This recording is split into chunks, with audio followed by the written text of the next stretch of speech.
The legend of killer की episode 41 के साथ हाजिर हूँ। तो फिर चलिए एक्सप्लेनेशन शुरू करते हैं। पिछले एपिसोड में हमने देखा था एलिपिडो ने टीम लीडर मार्को का मार डाला होता है। तो हमारा पीटर कहता है कि यहाँ पर कोई एलिपिडो हो सकता है हम में से। ये सुन के टीम लीडर कोस्टा गुस्से में पीटर की गले से उसे पकड़ के कहता है कि इसे दोबारा कहो, यहाँ कोई एलिपिडी हो सकता है। क्या तुम जानते हो, अगर हमें कोई गद्दार ढूंढना है तो इस टॉपिक को उठाने वाला पहला बास्टर्ड लगभग 78% गद्दार होने का संभावना है। लेकिन ऐसा लगता है कि तुमने पहले ही प्रेडिक्ट कर लिया था कि ऐसा सिचुएशन होगा। नहीं, तुम ऐसा कह रहे हो जैसे कि तुम इसका होने का इंतजार कर रहे थे। इसे साबित करो, क्योंकि मुझे तुम सबसे ज्यादा सस्पिशियस लगते हो। और वो अपने मन में कहता है कि लेकिन जरा उसके और देखो तो, मैं जानता हूँ वो कोई एवरेज लड़का नहीं है, लेकिन क्या वो ऐसी सिचुएशन में अपने ओपोनेंट को हराने के लिए रेडी है? और हमारा पीटर भी पंच मारने के लिए बिल्कुल रेडी होता है। प्रेसिडेंट चोई के मैनेजर आके उन दोनों को रोक देता है और कहता है कि बस इतना ही। आंतरिक संघर्ष ये बिल्कुल वही है जो एलिपीडी चाहता है। अगर एलिपीडी सच में हमारे बीच है तो क्या हमारे पास कोई सुराग है? हमें कोई आइडिया नहीं है कि वो कैसे और कहाँ से यहाँ पर आ घुसा। तो पीटर कहता है कि चिंता मत करें, ये ऑलमोस्ट खत्म हो गया है। ये सुन के मैनेजर कहती है कि माफ करना, खत्म हो गया है? तुम्हारा मतलब क्या है? और यहीं पर सीन कट हो जाता है। फिर हमें कंट्रोल रूम का सीन दिखाया जाता है, जहाँ पर एक आदमी काफी ज्यादा घबराते हुए कहता है कि हमारा तो हो गया, हम मरने वाले हैं, हम जिंदा नहीं रहेंगे। और वहाँ का माहौल बहुत ही ज्यादा डर भरा है। और एक आदमी कहता है कि सीसीटीवी के बारे में क्या? तो दूसरा कहता है कि हमने इसे एनालाइज करना बस अभी खत्म किया है, लेकिन पिछले 72 घंटों से इस बिल्डिंग के 36 फ्लोर में से किसी भी फ्लोर से कोई भी अंदर नहीं आया है। ये सुन के दूसरा वाला कहता है कि नो वे, संजय क्या ये वही है? वो टीम लीडर मार्को के साथ सबसे ज्यादा टाइम बिताने वाला पर्सन था। तो ये सुन के दूसरा कहता है कि हाँ, उसकी आंखों में भी अजीब भाव था। तो पहला वाला कहता है कि अभी तो उससे हमारे साथ जुड़े हुए ज्यादा टाइम भी नहीं हुआ है। और उन सभी की बातों को सुनकर जीवोन सोचती है कि एलिपीडी वो कमीना सच में काफी ज्यादा स्मार्ट है ना? उसने यहाँ हर किसी को एक दूसरे के ऊपर शक करना शुरू करवा दिया है। उसने अपने लिए भागने का रास्ता बना लिया है। और इधर वो लोग अभी भी बात कर रहे होते हैं कि अगर तुम ऐसे कहते हो तो पोला भी थोड़ा सा सस्पिशियस है, वो हमेशा चला जाता है। और जीवोन सोचती है कि अगर वो ऐसा पर्सन है जो लोगों के साथ खिलवाड़ करने में मजा लेता है, तब तो मुझे यकीन है कि उसने एक मैसेज छोड़ा होगा। लेकिन वो क्या? आखिर वो क्या है? तभी चिल्लाने की आवाज आता है और देखते हैं कि एक आदमी सीसीटीवी में देखकर कहता है कि ये क्या है? एलिपीडी एलिपीडी अपीयर हो चुका है। और देखते हैं कि वहां पर एलिपीडी आ गया होता है और उसके सामने दो आदमी गन लेके खड़ा होता है और कहता है कि हेडक्वार्टर, क्या आप हमें सुन सकते हैं? टारगेट 14 फ्लोर पर ईस्ट हॉलवे एरिया सी में दिखाई दिया है। तुरंत कॉम्पैक्ट भेजो।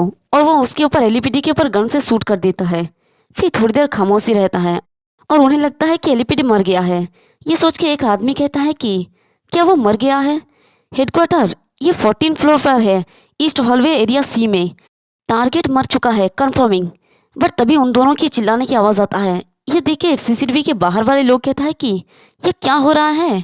और कोई उन दोनों को हवा में उठा लेता है और वो दोनों वहीं पर मर जाता है।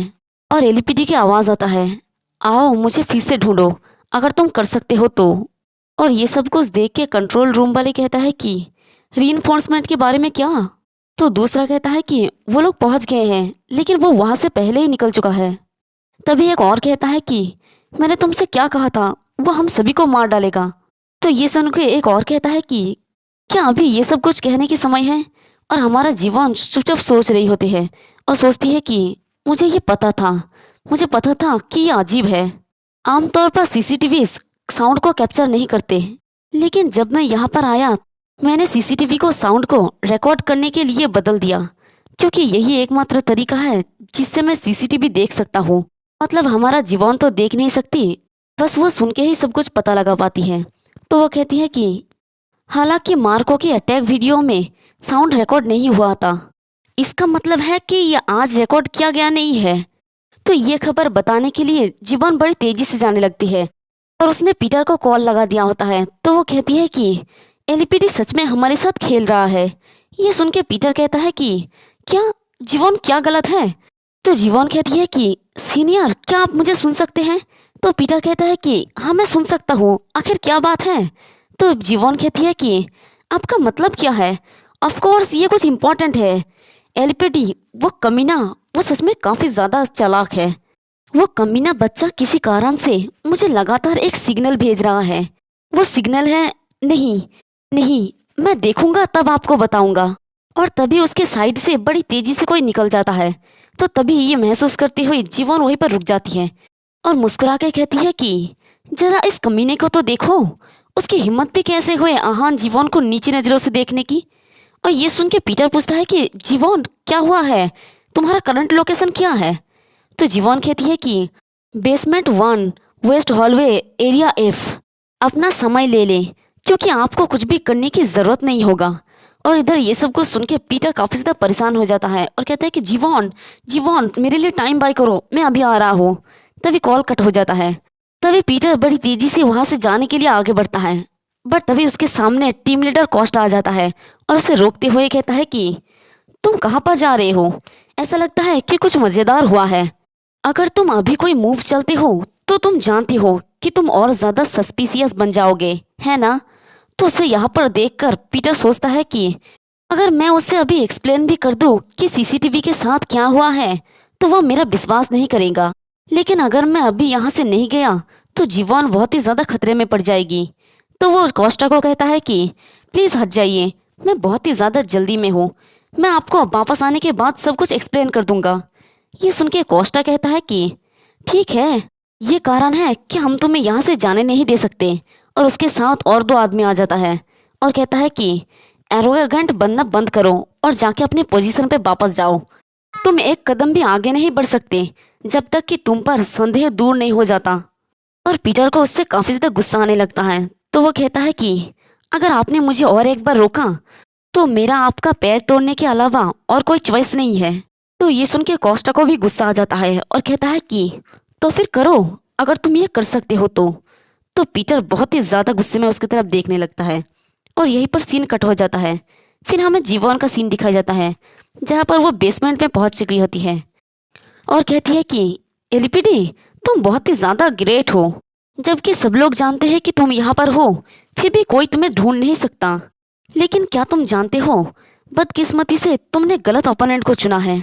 यहाँ आने पर मैंने जो पहला काम किया है वो है सीसीटीवी के लिए ऑडियो रिकॉर्डिंग फंक्शन चालू किया गया था और तुमने जानबूझकर वो वीडियो छोड़ा जो तुमने पहले लिया था। तुम भी एक मोटिव के साथ मेरे पास आए। क्यों? आखिर ये मैं ही क्यों था? यहाँ इतने सारे लोग हैं कि तुम उन्हें मार सकते हो, लेकिन मुझे लुभाने का क्या कारण होगा जबकि तुम जानबूझकर अपने सेंट पीछे छोड़ रहे हो? तो वहाँ पर सामने ही एलपीडी खड़ा होता है और कहता है कि मैं जानता था कि तुम स्मार्ट हो। मैंने सोचा था कि तुम जो देख नहीं सकती और जिनकी सूंघने की शक्ति बहुत तेज है मुझे पहचान लेंगे। तुम्हारे अनुमान ऑलमोस्ट सही है। ये सुन के जीवन कहती है कि ऑलमोस्ट? क्या तुम मुझे फिर से उकसा रहे हो? खैर ये ठीक है, जबकि हमारा रीयूनियन ड्रामेटिक हो रहा है। तुम तो मुझे इसका कारण बताओ एलपीडी। नहीं, क्या मुझे तुम्हें टीम लीडर मार्को कहना चाहिए? और ये होता है टीम लीडर मार्को, यानी असली वाला नहीं बल्कि एलपीडी जिसका भेस लिया है वो। तो ये सुन के एलपीडी कहता है कि सेनोरिटा। तो जीवन गुस्से में कहती है कि चुप हो जाओ, जब मैंने तुम्हें पहली बार देखा था उस समय से ही अजीब थे। मैंने पहले भी कहीं पर तुम्हारा सेंट स्मेल की है। हाँ मुझे अब याद आ रहा है, ये डिस्गस्टिंग स्मेल जो तुमसे आ रहा है ये ना तो कोई परफ्यूम है और ना ही किसी जिंदा पर्सन का बॉडी ऑर्डर है, लेकिन ये स्मेल एक स्पेशल डिस्गाइज की है। क्या ये घुटन भरा नहीं है? इसे उतार दो, वैसे भी मैं देख नहीं सकता। या फिर क्या तुम अपने रियल फेस के साथ कॉन्फिडेंट नहीं हो? और उसके बाद सुन के एलपीडी बस मुस्कुरा रहा होता है, फिर अपने मार्क्स को उतारने लगता है। तो जीवन कहती है कि वाह, ये कितना ऑनर की बात है कि मैं एलपीडी के रियल फेस को देख पा रहा हूँ। खैर मुझे भी राहत मिला है कि मैं इसे नहीं देख सकती क्योंकि तुम जैसे कमीने बदसूरत हो।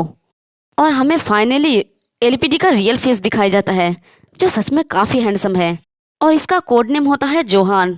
इसका एज है 28, स्पेशलिटी है एसेसिनेशन और इसका ट्रैकिंग रिकॉर्ड होता है 128 मिशन। जिसमें 100% सक्सेस रेट है और इसका स्पेशलिटी भी बताया नहीं गया है। और रैंक में ये एक डिसाइपल है और ये सच में काफ़ी ज़्यादा हैंडसम है। तो एलिपिडो कहता है कि मैं तुम्हें बताता हूँ मैंने किसी का चेहरा क्यों पहना था जिसे मैंने मारा था और तुम्हारे सामने अपीयर हुआ। तो जीवॉन कहती है कि जब हम अभी अभी मिले तो ये कमीना मेरे साथ फ्लर्टिंग कर रहा है। तो एलिपिडो कहता है कि सिर्फ एक ही कारण है जिसके लिए मैं तुमसे एक बार और मिलना चाहता था। तो जीवॉन कहती है कि ओ माय ये बकवास करना बंद करो। रिकॉर्ड के लिए मैं सिर्फ अच्छे दिखने वाले मेन के लिए जाती हूँ। तो एलिपिडो पूछता है कि क्या तुम ठीक हो। तो जीवॉन कहती है कि नहीं मैं ठीक नहीं हूँ। तो एलिपिडो कहता है कि तुम जैसे अंधी पर्सन के लिए मुझसे लड़ना मुश्किल होगा। तो जीवॉन कहती है कि हाउ फनी, तुम बस अपना ख्याल रखो। और अपने मन में कहती है कि वैसे भी मेरा यहाँ पर आने के बाद से कुछ मनहूस महसूस हुआ है।